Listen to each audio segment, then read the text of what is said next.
So during the last decade, we've seen some fairly remarkable gains in the stock market. Following the 2008 financial crisis, we began experiencing over a decade of prosperity across the majority of the stock market. But everything changed as we approached 2022, which has until now been the worst year in the stock market ever since the Great Recession. With the S&P 500 presently down more than 18% for the year, the good days of the past decade look to be over, at least unless we buy him out of the present bear market. Luckily, because I prioritize dividends above share price success, I haven't suffered the heat that growth investors have this year. In fact, several of my stock portfolio, high-yielding dividends, have increased their dividend payments this year and will be expected to continue doing that despite how the remainder of the year and 2023 treat us economically. To the best of my knowledge, none of my individual stocks have cut their dividends this year, which is fantastic. So for today's video, I decided to go over a few of the high-yielding stocks in my dividend portfolio which have managed to improve their dividends in 2022, and it should keep growing their dividends in the future based on what I've reviewed. So with everything out of the way, let's get started. The first stock we'll examine has the ticker symbol WP Carry or WPC. Established in 1973, it's one of the largest net leases REITs with an asset value of over $18 billion and a diverse portfolio of economically important commercial real estate that contains 1,390 net leased properties. This corporation owned 170 million square feet of real estate in the United States, along with Northern and Western Europe as of June of this year. Currently, their portfolio has an occupancy rate of 99.1% and 99.3% of their leases with rent escalators, which indicates that the firm may frequently increase the rent on its long-term contracts, which helps improve rental income. WPC presently has a dividend yield of 5.81% and pays dividends quarterly. It presently pays a dividend of somewhat more than $1 per share, making it a dividend aristocrat stock. WP Carey will have produced 25 straight years of dividend increases next year, making them the fourth dividend aristocrat rate.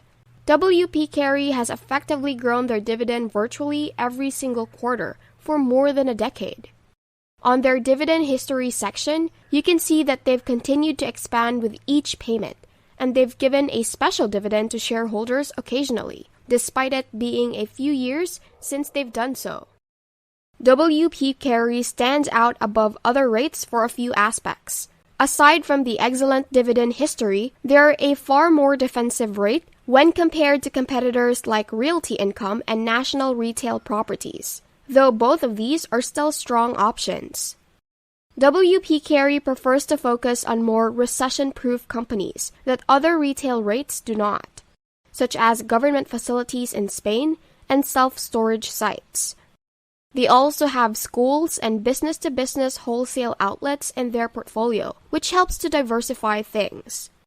I've been following this REIT for a long time now, and they've clearly been expanding more globally around Europe, which has benefited. Another important aspect of this REIT that I enjoy is how long they keep tenants in their buildings. Their weighted average lease term, or WALT, is above average, which is fantastic. Clearly, you want tenants to take longer-term leases so that you can more easily secure revenues every quarter.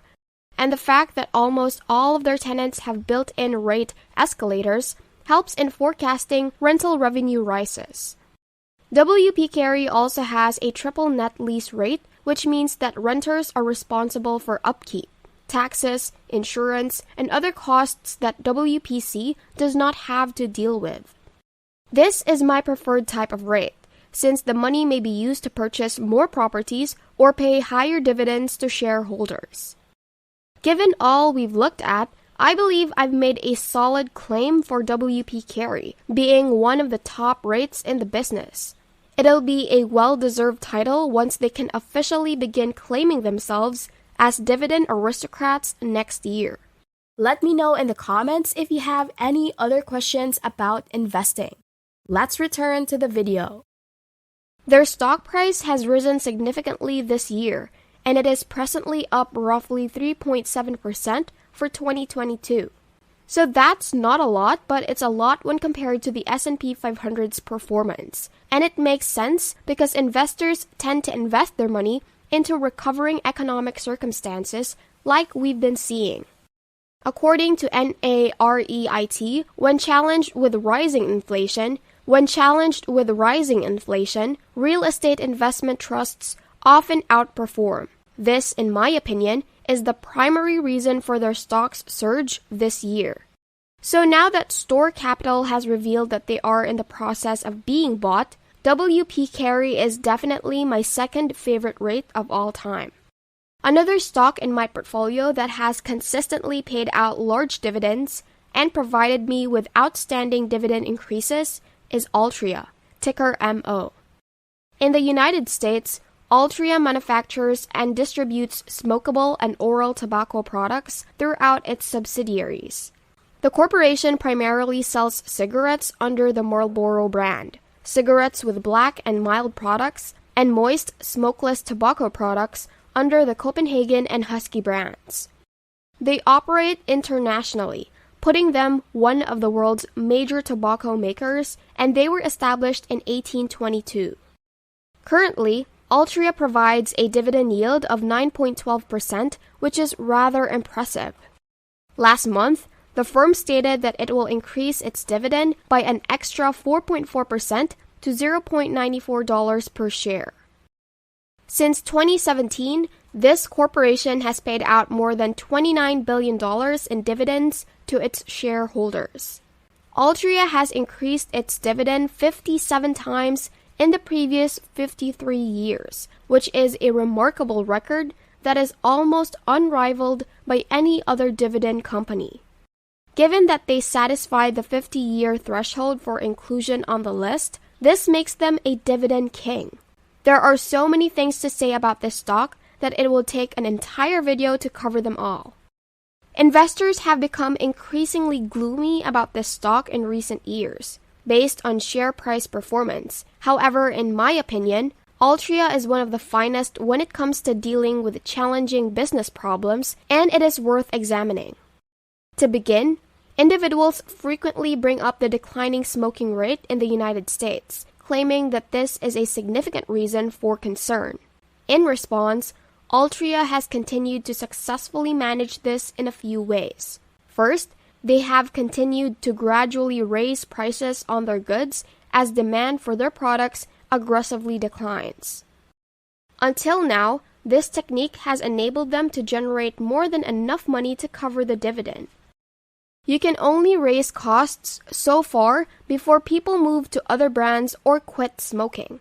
Thus, another approach Altria has countered reduced smoking rates is by expanding their product selection. Over the years, the firm has acquired and introduced new items in many major markets. They currently hold a variety of tobacco brands and goods, like vaping, oral tobacco cigars, and have begun to diversify into alcohol and wheat products. With the increase of pot smoking, Altria has been attempting to enter this market area as well, paying $1.8 billion to acquire a share in Kronos Group, a worldwide pot company. This strategy has worked for Altria for over a decade, since income has steadily increased since at least 2012. According to what I've seen, the dividend MO provides will continue to be sustainable in the future, although some extra challenges remain. This includes the amount of debt that Altria continues to add to its portfolio, as well as keeping an eye out for any government regulations.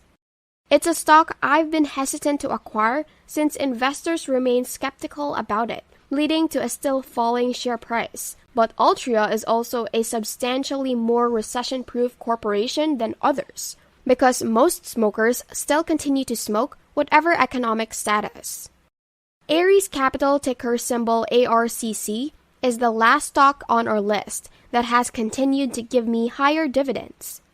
This is a business development firm specializing in middle market acquisition, recapitalization, restructuring, and leveraged buyout deals.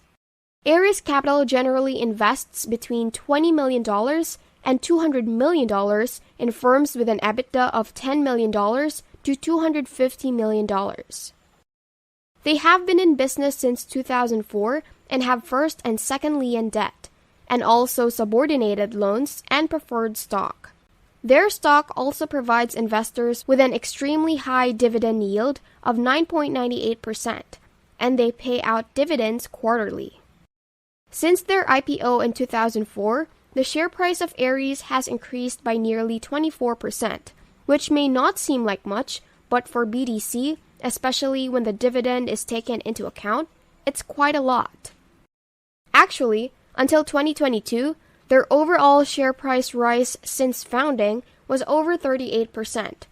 And while the firm did have to decrease dividends during the 2008 financial crisis, they have been able to expand regularly while providing a very generous amount of special dividends this year. Ares is the industry's largest BDC, and as I often say, size is important when it pertains to BDCs. They have a long history of providing exceptional returns on their debt investment portfolio. Their portfolio is highly diversified, and they own a lot of senior debt, which is considered the safest sort of debt, although it is still not risk-free. They've recently been significantly more active in increasing dividends, and as I stated earlier, they've been releasing a lot of special dividends in 2022. As of June 30th, 2022, the portfolio of Ares Capital had a market value of roughly $21.2 billion and consisted of 452 portfolio firms backed by 214 distinct private equity sponsors. It has resulted in an annual shareholder return of 12% since the IPO, which if you exclude this year so far, would really be much higher. It's been a while since I've gone into detail about Ares Capital, but despite what 2022 has become, they've managed to record some really exceptional results. Ares Capital's management business has a lengthy track record of great performance. According to their most recent investor presentation, around 87% of their debt is made up of variable rate loans, which indicates that if interest rates climb, Ares should generate more revenue from their investment portfolio in the coming quarters. And that brings us to the end of our video for high-yielding stocks that have been continuing to increase their dividend payments despite the bear market that we're currently in. While there's no assurance that these stocks won't be cutting their dividend, I feel a lot better about them than a number of other investments. Hope you have learned something from this video. What are your thoughts? Comment down below. If you enjoyed this video, make sure to click the like button and also don't forget to subscribe to the channel and hit the notification bell for you to be updated on our latest videos. See you in the next video. Thanks for watching. Want to learn more and be more financially literate? Click on the next videos we have in our channel, showing on the screen right now.